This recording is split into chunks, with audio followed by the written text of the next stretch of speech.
poco. Estoy hablando del doctor Alberto Schiavarelli, a quien le doy las buenas tardes.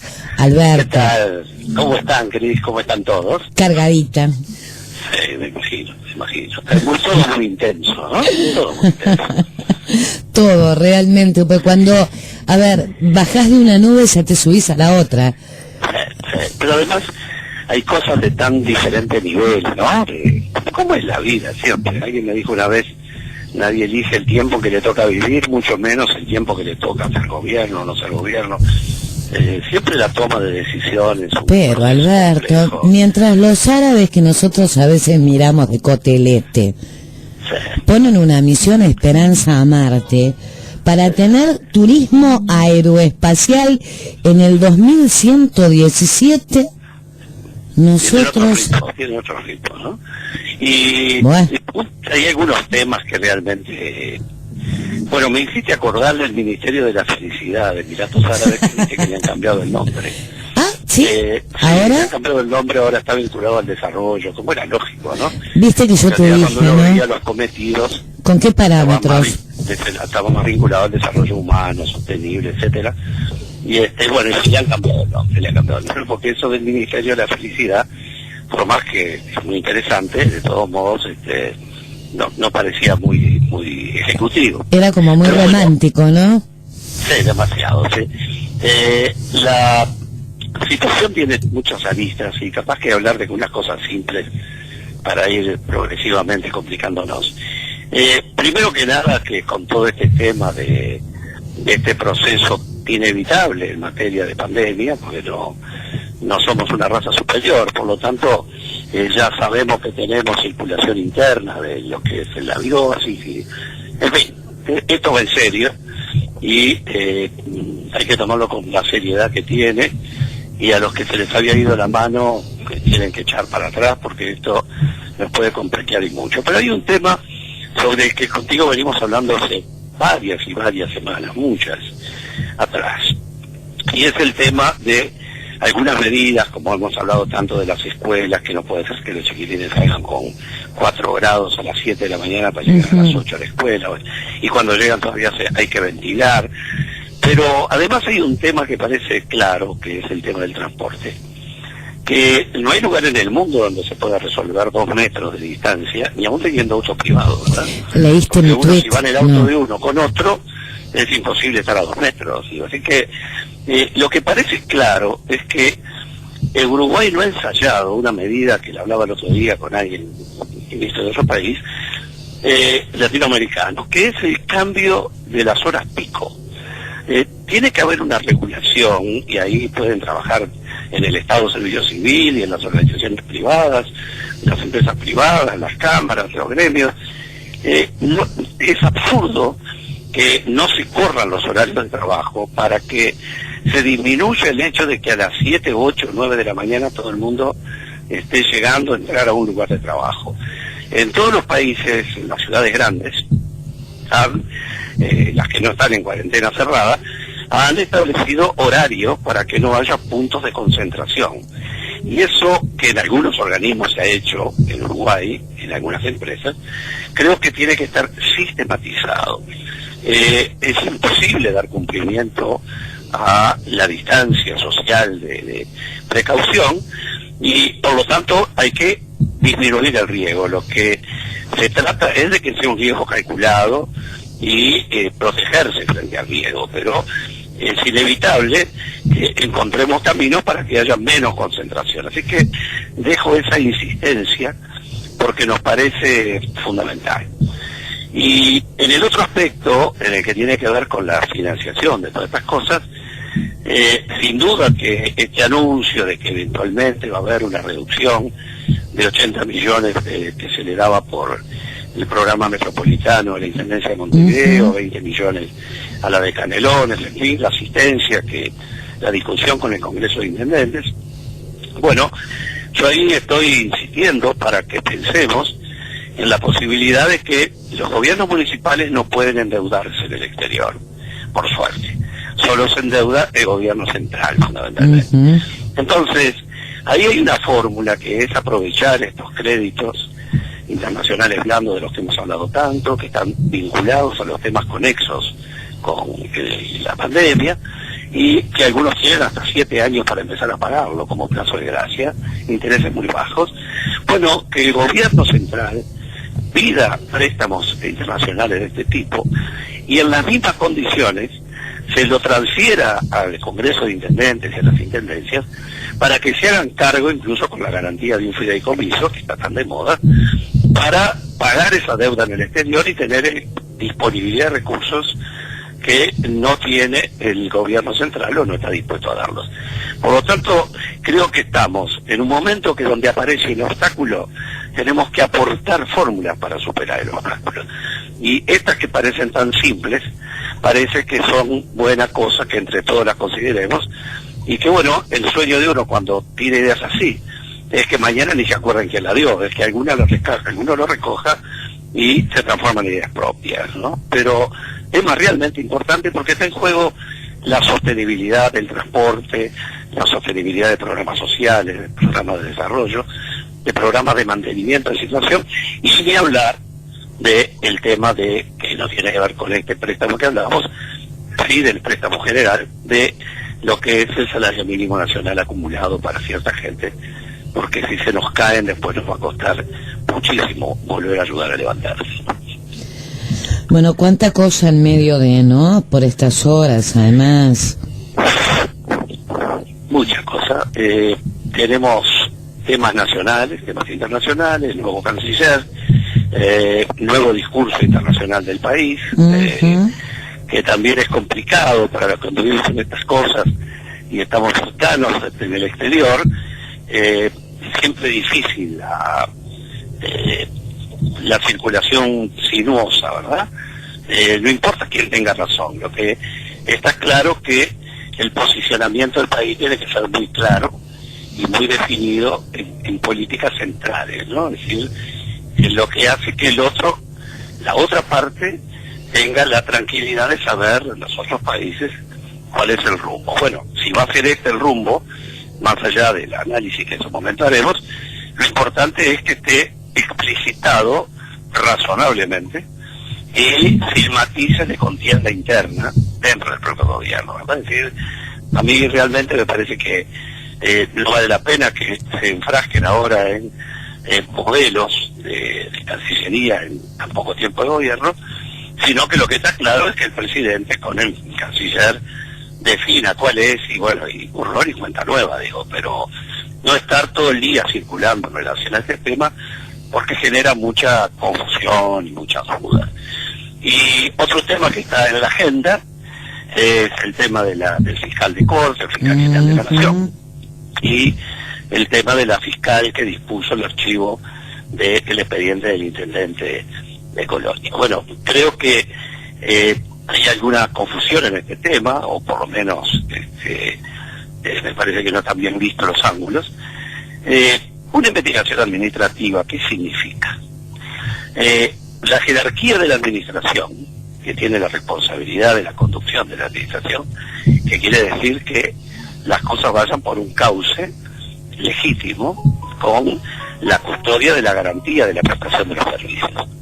Cuando hay un hecho irregular, o un hecho de apariencia irregular, el primer paso que se da es la investigación administrativa. Es como sentir un ruido e ir al lugar.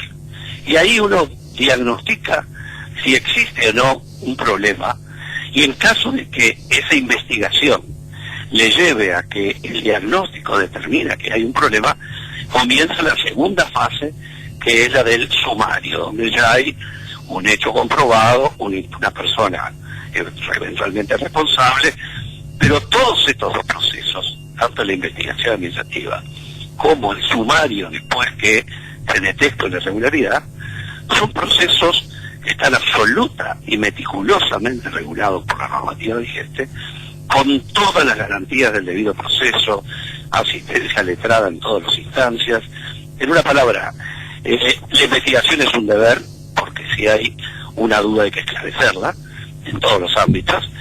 Y segundo, la persona que dispone de la investigación queda constreñida a cumplir, el jerarca, una serie de normas de las cuales no se puede apartar, so pena de nulidad absoluta y de responsabilidad personal e institucional. Y además, por otro lado, la persona. Primero, las personas conexas con algo de apariencia irregular participan con todas las garantías en la investigación, averiguando qué fue el ruido, y luego, cuando se determina qué es el ruido, qué pasó, y se quiere investigar qué responsabilidad le corresponde a quién o no, bueno, hay mayores garantías todavía, y todo eso sometido a todo un proceso de revisión de un poder independiente y prácticamente como es todos los recursos administrativos ante el Tribunal de lo Contencioso Administrativo. Por eso me parece que es un momento para hacer la pausa. Creo que se está hablando demasiado y los hechos van a hablar por sí mismos y justamente se trata de temas que tienen que dejar de estar politizados. Yo creo que es muy importante. Aquí lo único que hay es una medida de investigación administrativa. Si la fiscal actuó correctamente o no, se va a saber cuando se haga la investigación, con todo lo que se sepa. Ya hay muchas informaciones que generan más que causal suficiente para dejar claras las cosas, pero de juzgar es complicadísimo. Nos parece complejo que esto se politice en el sentido de involucrar exigencias del propio presidente de la República. No tiene que hacer con calma, dar tiempo a que las instituciones funcionen y los mecanismos produzcan los resultados que inevitablemente van a terminar produciendo, que es una información procesada seriamente y que va a resultar suficiente tanto para la opinión pública como para la propia administración y las personas comprendidas, ¿no? Quería dejar dicho esto porque la investigación administrativa es una cosa, es averiguar genéricamente lo que pasó o específicamente lo que pasó, y el sumario ya sigue directamente al hecho producido y las personas imputadas de la eventual responsabilidad sobre esos hechos, ¿no? Me parecía que era importante dejar dicho esto para los amigos, a los oyentes, porque a veces nos acostumbramos a hablar de los temas y no dejamos precisamente de qué se trata, ¿verdad, Cris?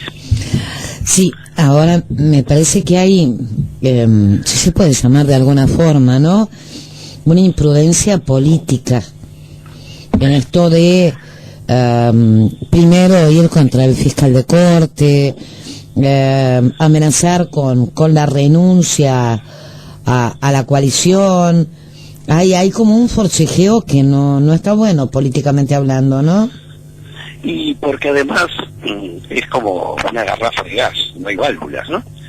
Es decir, el arte del gobierno, que es el arte del ejercicio de la función pública, el arte de la política, es dejar siempre espacios por donde descomprimir las situaciones. A un presidente no se le acorrala, no importa quién lo votó y quién no lo votó. Creo que hoy hay algunas declaraciones del senador Manini aclarando que la actuación del diputado es personal, pero bueno, lo importante es que me parece que esto debiera manejarse con nuestro cuidado por la jerarquía de los cargos que están en juego y por lo que significa. Estamos enfrentando el delito complejo, los fiscales están en una situación muy difícil, hay mucho fiscal nuevo y muy joven que recién está comenzando su carrera forense recién, es decir, quedan pocos fiscales de aquellos con larga trayectoria, donde la experiencia es un capital enorme, justo con un cambio profundo de mecanismos. Yo a veces pienso, algunos de los fiscales que uno conoce hoy ha conocido con el nuevo código lo que pudieron haber producido en su época por su experiencia, su condición de años en el ejercicio de la función. Hay mucha gente nueva que tiene que hacer su carretera, su trayectoria, y bueno, y yo creo que hay algunas pautas que es bueno que vayan quedando claro, que uno no puede estar en la misa y tocar campana, ¿no? Es decir, uno tiene que aclarar, mire, yo estoy en esta situación, puedo seguir con esto, corresponde, no corresponde, y eso no es injerencia del jerarca, es dejar claras las razones que garantizan la imparcialidad de la decisión. Menos mal que el error, si lo hubo, es por la vía de no meter nadie a preso, pero si fuera al revés, a lo grave que puede ser esto ya hoy, dejando de sancionar lo que eventualmente se pudiera entender que hay que sancionar, y imaginemos lo que pudiera ser al revés, y no hablo de este caso, por supuesto, el que un fiscal dispusiera pedir la prisión de alguien que no corresponde por otras razones. Digo, tenemos que tener muchas garantías, y sobre todo lo que decía, no comprimir y tratar de que las cosas no se lleven al grado de Caro Cruz, que también, vuelvo a insistir, también estamos asistiendo a gente que está haciendo su propia experiencia política, ¿verdad? Es decir, se trata de gente que recién ingresó a la vida política, y la política tiene sus propias reglas también, que hay que llevarlas con cuidado, cultivarlas, porque la responsabilidad es muy grande y hay que tener mucho cuidado. Así que vamos a ver, yo creo que esto se resuelve por sí solo, porque va a haber una investigación administrativa, es inevitable, y los hechos estarán arriba de la mesa y veremos, y ahí en función de eso actuará la administración, actuará el fiscal y actuará la persona o las personas que puedan tener que actuar, y veremos hacia dónde va. Pero siempre con mucho cuidado de no tener válvulas de descompresión en un tiempo que sin duda nos viene complejo, de muchas tensiones, de muchas tensiones sociales. Así como Uruguay no se salvó del coronavirus, tampoco se va a salvar de otras tensiones, porque todas las crisis generan tensiones, y venimos de recorrer mucho hablando de gobernabilidad, como tú sabes, y es nuestra principal obsesión. Digo, mi gran preocupación es garantizar las condiciones de gobernabilidad del país en un marco democrático, con libertad y con responsabilidad. De eso se trata, ¿no? Bueno, mucho por delante, ¿no? En definitiva, esto de responsabilidad me parece que lo estamos hablando así como muy seguido, ¿no? No actuar por calentura, no andar con tanta cosa. Vamos a ver si nos hermanamos un poco, porque nos queda un recorrido por hacer todavía en lo que tiene que ver con la pandemia, ¿no? Y nuevos brotes y bueno, cuidados que todavía tenemos que seguir adoptando para que esto sea lo más leve posible. Y un factor que realmente me cuesta mucho entenderlo es esta votación de la rendición de cuentas. ¿Se acuerdan que habíamos dicho la otra vez que hay una ley de presupuesto cada 5 años y una rendición de cuentas cada año, y que a este gobierno, como a todos en el primer año, le corresponde rendir cuentas en el Parlamento de lo que hizo el gobierno anterior en su último año, en el 2019. La tradición ha sido siempre que, estando los números comprobados, se vota sin adjetivaciones, digo, ¿verdad? O si las adjetivaciones se dan, son constructivas. Pasó después de la crisis del 2002, etcétera, con cambio de gobierno. Pero esta cláusula, este artículo, que se le pretende agregar por mayoría forzada por primera vez a la rendición de cuentas, donde hay descalificación de una gestión precedente, bueno, no solo va a llevar a que el frente no vote, sino que además, en un momento en el que el futuro se manifiesta incierto y complejo, sin haber un hecho concreto, sin reconocer los logros, todavía arriba, que no se reconoce, se pone una cláusula de esta envergadura, de esta dureza. Bueno, creo que es un profundo error de estrategia, salvo que quiera usarse un artículo en la ley que no sería necesario para una política de recrudecimiento en materia fiscal o en otras situaciones, pero no requieren tenerlo en una ley eso para poder querer fundamentar estas cosas, y lo están haciendo desde antes de asumir el nuevo gobierno. Pero me parece que es un profundo error, sinceramente, que no ayuda a ese diálogo que un día tuvieron el presidente Lacalle yendo a visitar al expresidente Vázquez. Me parece que una cosa no se considera y no es armónica con la otra, no se conjuga igual, y creo que no hace bien para las dificultades que al país le vienen, sobre todo para un presidente que tiene el manejo de una coalición absolutamente inestable, porque es una coalición electoral devenida en coalición de gobierno. Por eso me parece que estar provocando estas situaciones hace que se va a producir una reacción transversal en toda la administración en cuanto a reivindicar, y bueno, y vamos a terminar de vuelta discutiendo lo que fue, que hay tantas cosas lindas para contar y tantos problemas para hablar, en lugar de estar trabajando hacia adelante. Pero bueno, son estrategias, todo el mundo es inteligente y entonces debe presumir uno que todo está pensado. A mí realmente me preocupa muchísimo. Nos preocupa. Alberto, bueno, mira, ahora viene Pablo Ferreri, así que Pablo también va a estar hablando seguro de este tema, que ha sido uno de los fuertes involucrados, ¿no? En virtud de ser subsecretario del Ministerio de Economía. Así que te mando un abrazo enorme, ojalá todos fueran prudentes como tú, pero bueno, no podemos pedirle peras al olmo, ¿no?